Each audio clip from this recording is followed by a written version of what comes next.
Good morning student. आज पढ़ेंगे काव्य खंड का अगला पार्ट रश खान के सवेद। ठीक है, तो अगला पार्ट है आपके पास सवेद।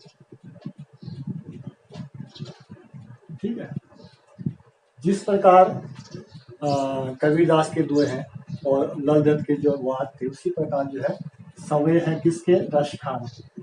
तो इसके जो कवि है वो है रश खान। ठीक है, रश खान द्वारा रचित ये सवे है। ठीक, तो रश खान जो है कृष्ण के बहुत बड़े भक्त थे। और इनका वास्तविक नाम जो था वो था सैयद इब्राहिम। ठीक, सैयद इब्राहिम इनका वास्तविक नाम था। ये मुस्लिम धर्म से थे, लेकिन कृष्ण के जो है बहुत बड़े भक्त थे। कृष्ण की लीलाओं का वर्णन करते थे, ब्रजभूमि का वर्णन करते थे। ठीक, और इनका जन्म जो है 1548 में इनका जन्म हुआ। ठीक, 1548 में इनका जन्म हुआ। ये दिल्ली के आसपास के रहने वाले थे और कृष्ण के भक्ति में इतने लीन हुए कि इन्होंने गोस्वामी विट्ठल नाम से, गोस्वामी विट्ठल नाम से जो है, गोस्वामी विट्ठल नाम से जो है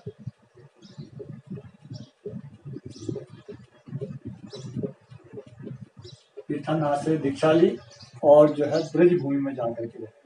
ठीक है, ब्रज भूमि के प्रति उनका इतना प्रेम था, कृष्ण के प्रति तो भक्ति थी, कृष्ण से लोग बहुत प्रेम करते थे, कृष्ण की भक्ति में लीन रहते थे। तो उनके काव्य में आपको कृष्ण की लीलाओं, राधा कृष्ण की जो प्रेम लीलाएं हैं और ब्रज की जो महिमा है, रूप माधुरी वहाँ का, ये सब उनके काव्य में आपको देखने को मिलता है। तो कृष्ण से इतना लगाव था, कृष्ण से इतना प्रेम करते थे, उनकी भक्ति इतना करते थे कि जितनी भी रचनाएं थी उन्होंने जो है कृष्ण के ऊपर ज्यादातर लिखी है। ठीक है, और सुजान रस खान और प्रेम वाटिका, ठीक है, ये उनकी उपलब्धि कीर्तियों में से एक तो है। सुजान रस खान, सुजान रस खान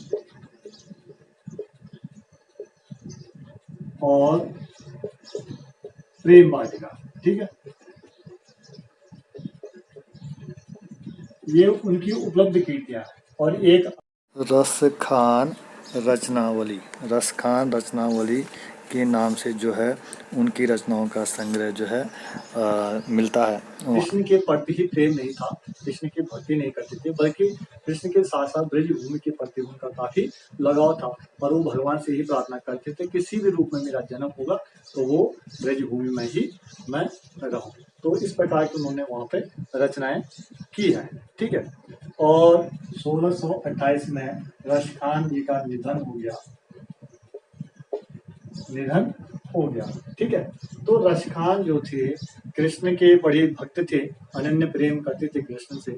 और कृष्ण के साथ साथ कृष्ण की जो लीला है, ब्रज भूमि के प्रति जो उनका प्रेम था, वो हमें इन सवियों में मिलता है देखने को। तो रश खान ने जितने भी सवय लिखे यहाँ पर, वो सभी जो है कृष्ण के प्रति ही उन्होंने लिखे।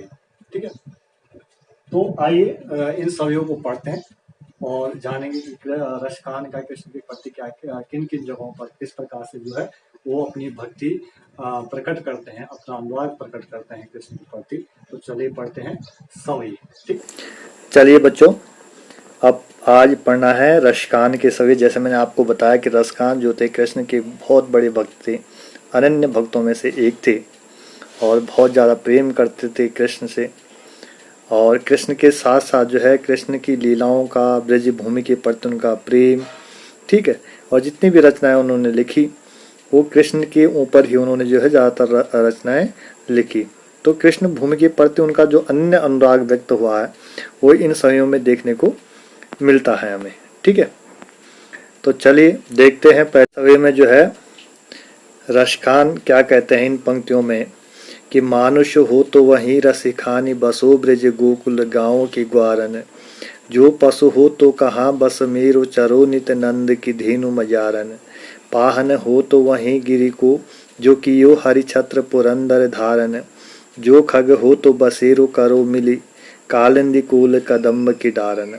तो यहाँ पर रशकान जो है कृष्ण की जो ब्रज भूमि है उसके प्रति अपना जो प्रेम प्रकट करते हुए कहते हैं और भगवान से प्रार्थना करते हैं कि यही भगवान अगर मुझे, हे प्रभु, अगर मुझे जो है अगले जन्म में मानुष का रूप मिले, मनुष्य का रूप मिले, तो रसखान कहते हैं कि बसो ब्रज गोकुल गांव के ग्वालन, तो मैं ब्रज भूमि के गोकुल गांव में मेरा ग्वाले के रूप में मेरा जन्म हो। और जो पशु हो तो कहाँ बस मेरो चरो नित नंद की धेनु में जान। और कहते हैं कि यदि मेरा जन्म पशु के रूप में हो तो मेरा जो है बसेरा जो है, मेरा जो, यदि मेरा जन्म जो है पशु के रूप में हो तो मेरा जन्म जो है नंद बाबा की गायों के बीच में मैं विचरण करूं।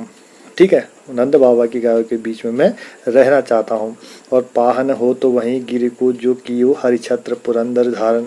और कहते हैं कि यदि मेरा जन्म जो है, अगला जन्म जो है पाहन मतलब पत्थर के रूप में हो, तो वही गिरी को, वही गिरी मतलब उसी पर्वत का पत्थर बनूं जिसे जो आपने क्या किया था, जो कियो हरि छत्र पुरंदर धारण, जिसे आपने क्या किया था, छत्र मतलब छतरी के रूप में जिसको धारण किया था। किसके लिए किया था छतरी के रूप में धारण, किसके लिए किया था? तो कहते हैं, रसकान कहते हैं कि जिसको आपने गोकुल वासियों को इंद्र के कोप से बचाने के लिए कृष्ण ने जो है छतरी के रूप में जिसे अपनी अंगुली पर धारण किया था, उसी पर्वत का मैं पत्थर बनूं। और यदि क्या हो, जो खग हो तो बसेरो करो मिली कालिंदी कूल कदम्ब की डाल। और कहते हैं कि यदि मेरा जन्म जो है क्या हो, पक्षी के रूप में हो, पक्षी के रूप में मैं जन्म लूं, तो मैं यमुना के तट पर स्थित जो क्या है कदम्ब की डाली है उसके बीच में मेरा क्या हो, बसेरा हो, उस पेड़ पर मेरा बसेरा। क्योंकि कृष्ण क्या करते थे, उस पेड़ के नीचे बैठ करके बांसुरी बजाते थे। मतलब किसी भी रूप में जो है मेरा जन्म हो, लेकिन ब्रज भूमि के प्रति सदैव मेरा क्या होना चाहिए, संबंध रहना चाहिए। यही भगवान से प्रार्थना करते हैं। तो इस समय में जो है रसखान क्या कहते हैं, रसखान कहते हैं कि हे प्रभु, हे भगवान, अगर मेरा जन्म जो है मनुष्य के रूप में होता है, कृष्ण की लीलाओं के वर्णन किया है सवयों में, और कृष्ण की लीलाओं के वर्णन के साथ साथ जो है रसखान कहते हैं कि मैं हर जन्म में जो है कृष्ण की निकटता पाना चाहता हूँ। इसके लिए मुझे मनुष्य के रूप में अगर जन्म हो तो गोकुल में ग्वाला के रूप में बनना चाहता हूँ, और पशु के रूप में जो मेरा जन्म हो तो नंद बाबा की गैया के बीच में मैं चलना चाहता हूँ। और यदि पत्थर के रूप में मेरा जन्म हो तो गोवर्धन पर्वत का हिस्सा बनूँ जिसे भगवान ने अपने आंगुली पर धारण किया था। और यदि पक्षी के रूप में मेरा जन्म हो तो कदम के वृक्ष पर मेरा बसेरा हो जहाँ कृष्ण बांसुरी बजाते रहते थे। तो ये किसी भी रूप में मेरा जन्म हो, लेकिन ब्रज भूमि के प्रति मेरा संबंध बनाए रखे। ठीक है, चलिए अगला सवैया पढ़ते हैं और इस सवै में देखते हैं कि रसखान क्या कहते हैं। तो रसखान जो है पहले वाले सवै में भी जो कृष्ण ब्रज भूमि के प्रति अपना प्रेम प्रकट करते हैं, और दूसरे सवै में जो है कृष्ण की जो लीलाएं हैं, कृष्ण के जो ब्रज भूमि की जो प्रति उनका इस सवै में भी प्रेम प्रकट देखने को मिलता है। तो पढ़ते हैं, या लकुटी अरु कामरी या पर राज त्यों पुर को तजिटारो, आटहों सिद्धि नवो निधि के सुख नंद की गाय चराई बिसारो, रसखान कबो इन आखिन सो ब्रज की बन बाग तड़ाग निहारो, कौटिक एकल धोत के धाम करील के कुंजन ऊपर बारो। तो रसखान यहाँ पर भी जो है उसी बात को कहते हैं कि या लकुटी अरु कामरिया पर राज त्यों पुर को तजिटारो। रसखान कहते हैं जो भगवान कृष्ण की जो लाठी है और कंबल है, इसके लिए मैं अपने तीनों लोगों के राजपाट को जो है न्योछावर कर दूं। और आटहों सिद्धि नवो निधि की सुख नंद की गाय चराए बिसारो, और नंद बाबा की गाय चराने के लिए जो है वो संसार के जो आठों सिद्धि है, नवो निधि है, उसको भी जो है त्याग कर सकते हैं, त्याग कर दूं। फिर कहते हैं, रसखान कबो इन आँखिन सो ब्रज की बन बाग तड़ाग निहारो। रसखान कहते हैं कि मेरी आँखें जो है कब से जो है ब्रज की वन बाग और तालाब को देखने के लिए जो है लालायित है।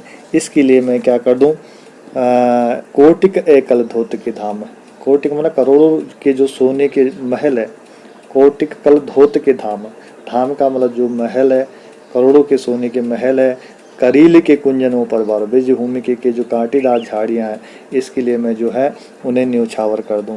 तो रसखान कहते हैं कि जो है कृष्ण की जो लाठी और कंबल है उसके लिए जो है वो तीनों लोगों के राज की जो खुशी है, राजपाट है, उसको जो है त्याग कर दूं। नंद की गाय चराने के बदले में संसार के जो भी है आठों सिद्धि नवनिधि है उनको भी जो है उन सुखों को भी मैं छोड़ दूं।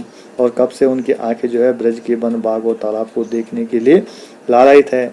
इन करील के घने लताओं को देखने के लिए वो अपने सोने चांदी के करोड़ों के महलों को भी न्यौछावर कर दूं। तो यहाँ पर रसकान जो है ब्रज भूमि के प्रति अपना प्रेम प्रकट करते हैं और ब्रज भूमि के प्रति अपना प्रेम प्रकट करते हुए जो है अपने जितने भी सांसारिक सुख सुविधाएं हैं, जो भी उन्होंने आठों सिद्धि प्राप्त की होगी, जो भी वो प्राप्त करना चाहते हैं, वो सबको त्याग कर दें केवल ब्रज भूमि के प्रति अपना प्रेम प्रकट करने के लिए और ब्रज भूमि के प्रति अपना लगाव दिखाने के लिए। और वो चाहते हैं किसी प्रकार में जो हो मेरा संबंध कहीं ना कहीं जो है ब्रज भूमि से हमेशा बना रहे।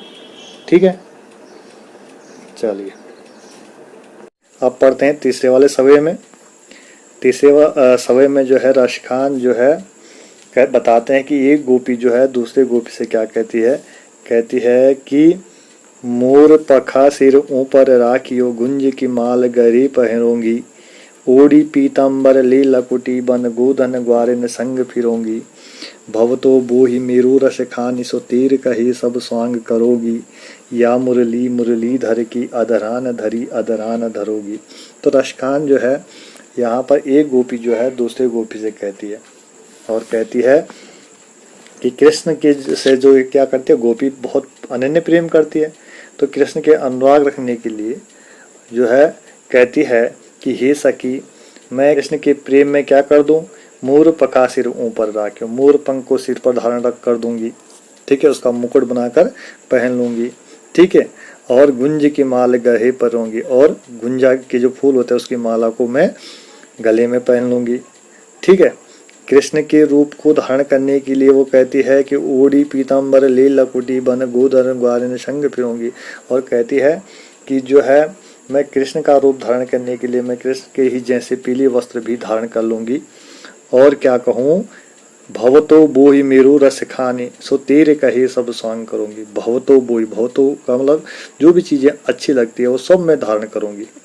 रसखान कहते हैं कि गोपी कहती है कि जो भी चीजें जो है अच्छी लगती है सब मैं धारण कर लूंगी, तेरे कहे सब स्वांग, तेरे कहने पर मैं सब चीज जो है वही रूप धारण कर लूंगी, लेकिन या मुरली मुरली धर की अधरान धरी अधरान धरोगी, लेकिन जो भगवान कृष्ण की जो मुरली है उसको मैं जो है अपने होठों पर धारण नहीं करूंगी।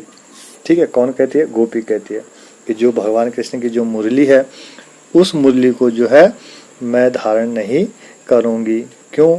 क्योंकि जो है वह मुरली जिसके कारण कृष्ण जो है हमें क्या करते हैं, भूल जाते हैं। तो गोपियां क्या करती है, उस मुरली से ईर्षा करते हैं, क्योंकि भगवान कृष्ण जब मुरली बजाने लग जाते हैं तो फिर गोपियों को भूल जाते हैं। तो कहते हैं कि एक गोपी जो है दूसरी गोपी से कहती है कि हे सखी मैं कृष्ण से इतना प्रेम करती हूँ कि उनके लिए जो है मोर पंख का मुकुट बना के सिर में धारण कर लूंगी, गुंज की माले को गले में पहन लूंगी, और यहाँ तक कि जो है मैं उनके पीले वस्त्र को धारण करके लाठी लेकर के ग्वालों के साथ गाय चराऊंगी, और जितने भी उनके स्वांग है, रूप है, वो सब धारण करूंगी, जो भी उन पे अच्छे लगते हैं सब रूप धारण करूंगी, और तेरे कहने पर सभी रूप मैं उनके धारण कर लूंगी, लेकिन जो उनकी मुरली है उनको मैं अपने होठों पर धारण नहीं करूंगी, क्योंकि जो है उस मुरली से हमारे मन में कहीं ना कहीं क्या होती है, ईर्षा के भाव उत्पन्न करते हैं, ईर्षा हमारे मन में ईर्षा होती है।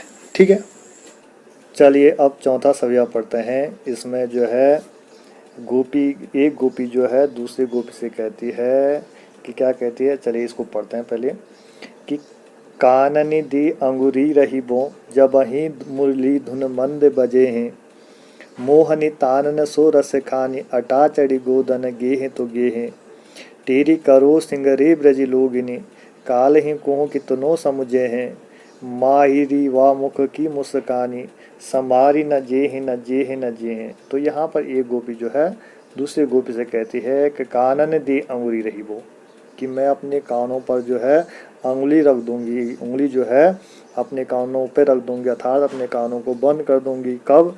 जब ही मुरली धुन मंद बजेंगी, जब भगवान कृष्ण अपनी मुरली की धुन क्या करेंगे, मुरली को मधुर मधुर धन से बजाएंगे, धीरे धीरे जो है मुरली बजाएंगी। मोहनी ताननी सो रस खानी अटा चढ़ी गोदन गेह तो गेह। वो कहती है कि सखी मैं जो हूँ अटारी पर चढ़ जाऊंगी, जब भगवान कृष्ण जो है गोदन गाएंगे, वो गाते रहे, मैं अटारी पर चढ़कर मुझे जो है उसका कोई प्रभाव नहीं पड़ेगा। लेकिन तेरी करो सिंगरे ब्रज लोगिनी काल ही कोहू कितनो समझे, और कहती है तेरी मतलब पुकार करके कहती है ब्रज के लोगों से कि मैं तुम्हें पुकार करके कहती हूँ कि काल ही कोहू कितनो समझे, कल तुम मुझे कितना भी समझाओगे लेकिन माँ ही रीवा मुख की मुस्कान है, लेकिन भगवान कृष्ण की जो मुस्कान है वो क्या है, संभाली न जेहे न जेहे न जेहे, वो मेरे से संभाली नहीं जाएगी। उनकी मुस्कुराहट जो है मुझे अपनी ओर आकर्षित करती है और मैं वशीभूत होकर के उनके आगे पीछे घूमने लग जाती। तो गोपी कहती है कि कल जो है तुम मुझे कितना भी समझाओगे लेकिन जो कृष्ण की मुस्कान हो मेरे से संभाली नहीं जाएगी। तो यहाँ पर एक गोपी दूसरे गोपी से कहती है कि भगवान कृष्ण जब अपनी मुरली की मधुर तान छेड़ेंगे तो मैं कानों पर जो है उंगली रख दूंगी, कानों को बंद कर दूंगी, और जो है जब वो क्या करेंगे अपनी मोहनी तान छेड़ेंगे, गोदन गाएंगे तो गाते रहे, मैं अटारी पर चढ़ जाऊंगी, उसका मुझ पर कोई प्रभाव नहीं पड़ेगा। लेकिन मैं ब्रज के लोगों से पुकार करके कहती हूँ कि कल तुम मुझे कितना भी समझाओगे लेकिन भगवान कृष्ण की जो मोहनी मुस्कान है उसके प्रभाव से मैं दूर नहीं जा पाती, उसे मैं जो है वो मुस्कान मुझे जो है अपनी ओर आकर्षित करती है। और कल जब वो मुस्कुरा छोड़ेंगे, जब वो कल मुस्कुराएंगे तो क्या होगा कि मैं उनकी ओर वशीभूत होती चली जाऊंगी, कल तो मुझे जो है वो मुस्कान जो मेरे से संभाली नहीं जाती। तो यहाँ पर गोपी जो है दूसरे सखी से कहती है। ठीक है, तो ये था सवे, जहाँ पर जो है रसखान जो है कृष्ण के प्रति प्रेम को दर्शाता है, कृष्ण के प्रति, ब्रज भूमि के प्रति, और गोपियाँ जो है किस प्रकार प्रेम करती है कृष्ण से, इन सब चीज़ों के वर्णन यहाँ पर किया गया है। तो उम्मीद है कि आपको समझ में आ गया होगा। चलिए।